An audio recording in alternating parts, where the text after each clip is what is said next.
Have you ever felt a void screaming inside you? A flame pulling you to rediscover yourself? In today's video, we unveil the power of feminine energy. When you disappear, he becomes obsessed.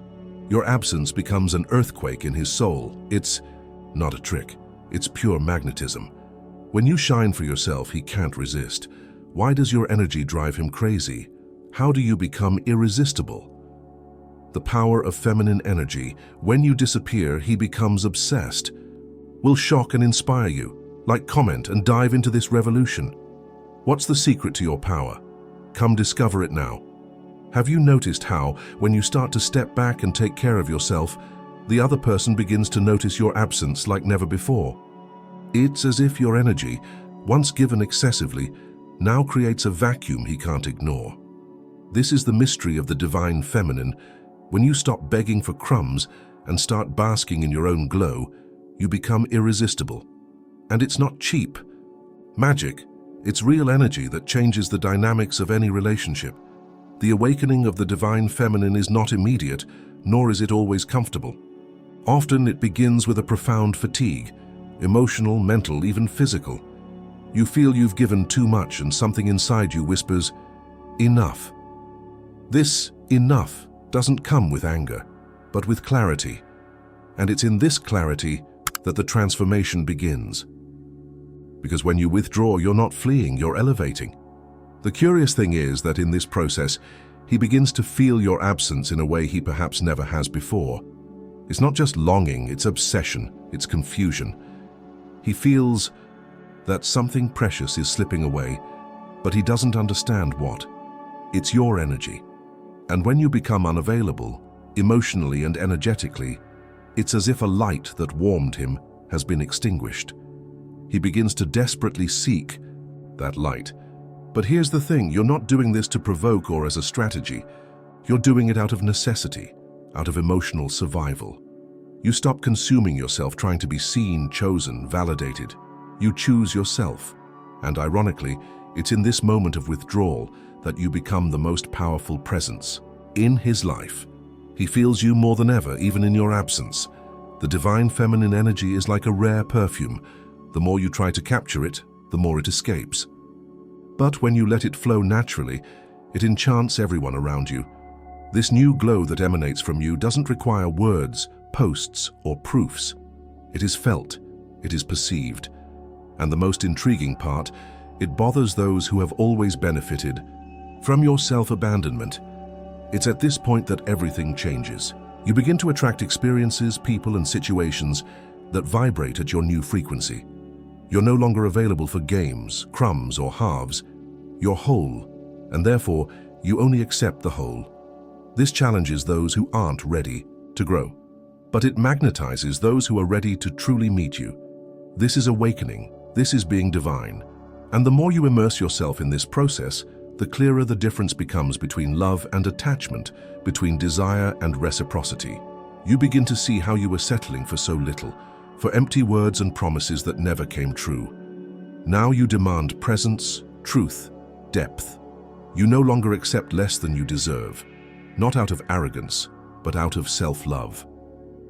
And then, something surprising happens.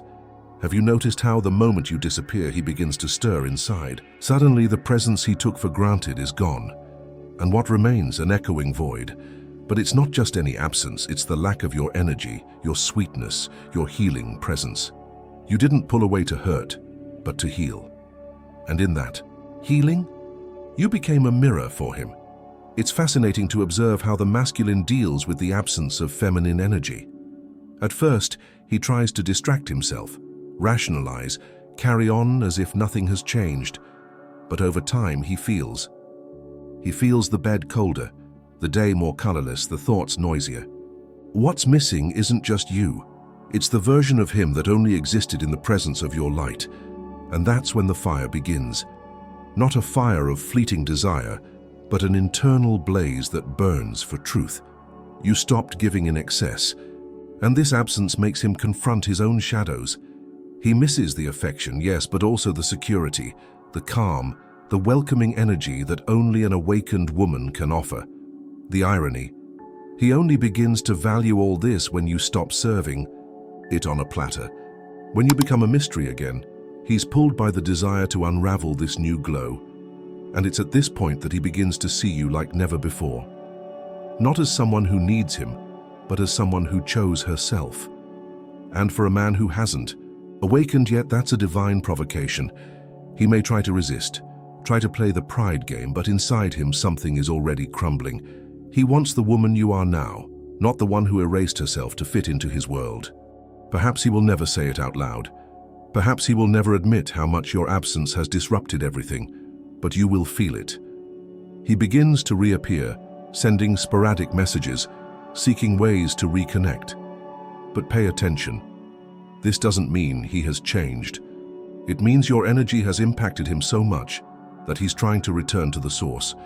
And this is where you decide if he's ready to meet you where you are now. This process is sacred. It's where many awaken or get lost, because not all men can handle a woman who has chosen to be whole. Some will try to pull you back to the version that emotionally fed them. Others will try to grow. They will look in the mirror and start their own process. And when this happens, something magical begins. Your absence becomes the portal to his transformation, because you have ceased to be just a woman in love and have become a living reminder of what true love is, one that begins within oneself. And if he's ready, he will begin to burn from the inside, not out of need, but out of awakening. He won't just want you back, he will want to become someone worthy of your presence. The awakening of the divine masculine is like a timid flame struggling against the wind. It doesn't explode, doesn't manifest dramatically. It whispers. It's a discomfort that starts small. Insomnia, a memory that insists on returning, a void where there was once certainty. At first, he tries to ignore it. The logical mind tries to resolve it with distractions. But the solar doesn't forget the energy you carried with you. For years, he may have been conditioned to reject his own sensitivity. He was taught not to cry, not to show fragility, to hide any emotion that seemed weak. When you were present, offering pure love, he didn't know how to receive it. It was strange, almost uncomfortable. So he closed himself off. He pulled away. He fled, not because he didn't feel, but because feeling was dangerous for someone who never learned to deal with feelings. But when you disappear, not out of revenge, but out of self-love, something breaks in the silence. It's as if he realizes for the first time the weight of your absence. He doesn't just miss what you did, but how you made him feel. The look without judgment, the touch full of truth. And this lack, which starts small, becomes an inner call, a call to look within. In this void, he begins to face himself. At first, it's uncomfortable. He may resist, try to fill it with other people, social media, work. But no distraction has the same taste. No hug has the same impact. It's then that he understands what's missing isn't you. It's the version of him that only existed when he was whole in your presence. And this is what ignites the spark of awakening. He begins to revisit conversations, remember moments. What he ignored before now seems valuable. He understands what you were trying to show, that true love doesn't demand, doesn't charge, but reveals. And your withdrawal wasn't a punishment. It was an invitation to transformation. With each memory, he finds a part of himself. With each silence, he hears his own soul for the first time. This process can be slow, and that's okay. Male healing rarely comes with flowers or poetic declarations. It comes in silence, in the shame of having lost something precious, in the humility of recognizing that he was wrong. And even if he says nothing, you will feel the change. It begins in the energetic field, in the way he tries to reapproach you. He doesn't come back the same, he comes softer, more attentive, and sometimes even more vulnerable, but not everyone chooses to follow the call. Some prefer to stay numb, and that's why your awakening must come first, because by choosing to heal, you show a path. You don't force, you don't push, you simply show what's possible. And this in itself is a revolution, because whole women don't save, they inspire, and that's enough to transform those who are ready. If he awakens, it won't be out of fear of losing you, but out of the courage to finally find himself. And if he doesn't awaken, you will continue in peace knowing that you chose yourself above all else. And this is the true power of the divine feminine. She doesn't force, doesn't cling, doesn't beg. She simply is. And by being, she transforms everything around her, including the masculine. Being sovereign over your energy is the greatest act of liberation you can live. It doesn't mean closing yourself off or becoming hardened, but rather ceasing to beg for emotional crumbs. It's when you stop asking if he still likes you and start asking yourself, do I like myself here? At that moment, you become the center of your world. And this changes everything, because you stop giving out of fear of losing and start sharing out of overflow. The woman who becomes sovereign learns to observe before reacting. She doesn't send that impulsive message, doesn't seek desperate explanations. She breathes, feels, welcomes herself, and in this silent pause she regains power. A power that doesn't shout, but makes itself felt in any environment. Have you ever entered a place where someone radiated so much peace that they seemed to reign there without saying a word? That's it. This energy isn't conquered in a day.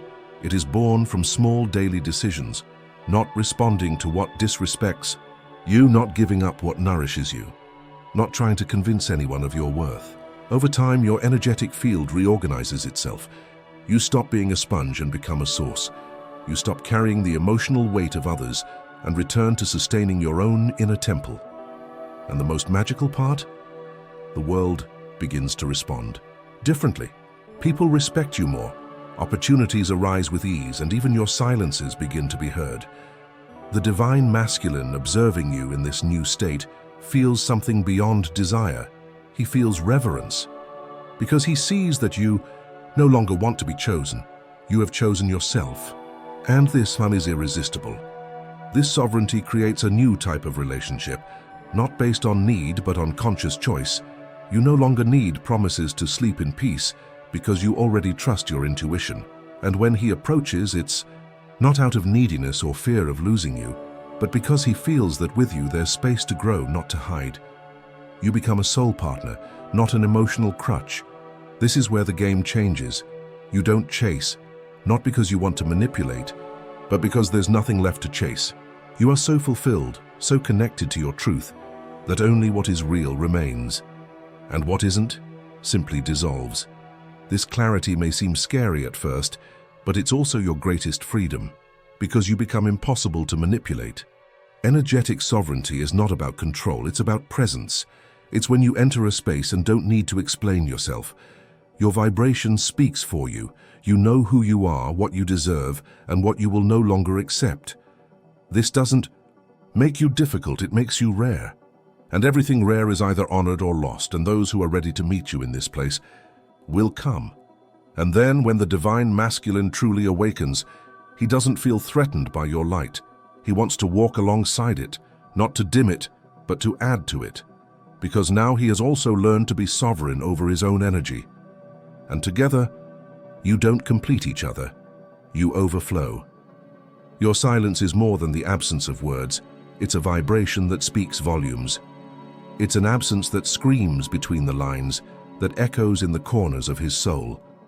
When you retreat, you're not ignoring, you're preserving yourself. And in the space that opens up, he finds a mirror he never wanted to face. The energy that sustained him has withdrawn, and now he must sustain himself. It's uncomfortable, but it's necessary. Because growth never happens in comfort. In the days when you were silent, he thought it was control, but later he began to understand it was protection. Not a punishment for him, but an embrace for yourself. He begins to revisit memories he once ignored, the details you noticed, the way you listened without judgment, how your presence calmed his inner demons. Now, these gestures come back to mind like flashes, and they hurt, because he realizes how asleep he was. This kind of pain is not bad. It's sacred, because it's in this place of discomfort that he begins to deconstruct himself. He realizes how much he hid behind rationality, pride, ego, and for the first time he feels nostalgia for who he was when he was with you. Not out of convenience, but because your light invited him to be better. You weren't saving him, you were revealing him. And now, without you there, he must decide. whether to flee from himself or dive deep.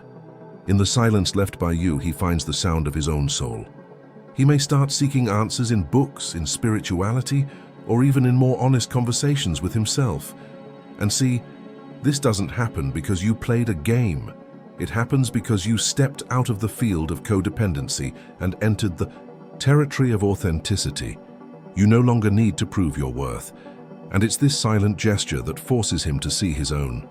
The obsession he feels now is not just the lack of physical presence, it's the absence of the energy that nourished him emotionally.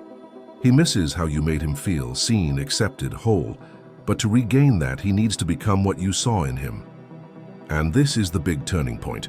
When he understands that love is not something he receives from you, it's something he needs to awaken within himself first. His transformation won't be announced. It won't come with grand apologies or cinematic gestures. It will show in small attitudes, more listening, less defensiveness, more presence, less distraction, and you will notice. Because your soul will feel if he has returned with awareness, or just with longing. And at that moment you will have the clarity to decide, is he ready for the new you? This is where true union can begin, not from dependency, but from the meeting of two whole beings. You don't go back to giving as before, you share. He no longer seeks your comfort as an escape, but as a safe space to grow. And even if your relationship doesn't continue, this transformation marks his soul forever. Because no awakened woman passes through a man's life without leaving him more conscious, if he is ready to feel. And perhaps the greatest lesson of all this is, your absence was the greatest gift. Because it was what showed him the value of your presence. And it was in your silence that he finally heard his own soul calling for change, not for you, for himself. And that's where everything transforms. Letting go of someone you deeply love can be one of the most painful and at the same time most sacred acts of your life. Because the love of the divine feminine is not shallow. It pulses in the skin, lives in the cells, echoes in every thought. But there comes a time when she understands that staying where there is no reciprocity is abandoning herself. And at that moment, she chooses something greater, herself. Not out of pride, but out of truth. Not because she has stopped loving, but because she is tired of diminishing herself. This courage does not come easily. Before it, there is confusion, sleepless nights, the desire to try one more time. You revisit every conversation, every gesture, looking for where you got lost. And then, in the midst of his silence, you hear something new, your own soul. It whispers enough. And that whisper is the beginning of liberation. The pain of letting go is real, but the pain of abandoning yourself is much greater. You decide to stop begging for crumbs of attention and start feeding on what truly nourishes you. Letting go is giving up control. It's accepting that you cannot force the other to see, feel, or choose you. And in this surrender, you find something powerful, freedom. For the first time, you breathe without fear of disappointing, without anxiety for unanswered messages. His absence no longer defines your peace. You begin to build a life where the center is not him, it's you. And this is healing. The energy you once directed towards saving him, understanding him, now turns inward. You start dancing alone, laughing for no reason, remembering who you were before the pain. And in this return, something magical happens. Your light begins to shine again. Not for him to see, but for you to finally see yourself. You discover that you didn't need to be loved to be complete. You already were. You had just forgotten. While he may wonder where you went, you will already be somewhere else, in a place of self-care, of new cycles, of purpose. And here's the secret. The true divine feminine doesn't force happy endings. She honors necessary endings. She understands that if something is being taken away, it's because what is coming is more aligned with her soul. Letting go, therefore, is trusting. Even with a trembling heart,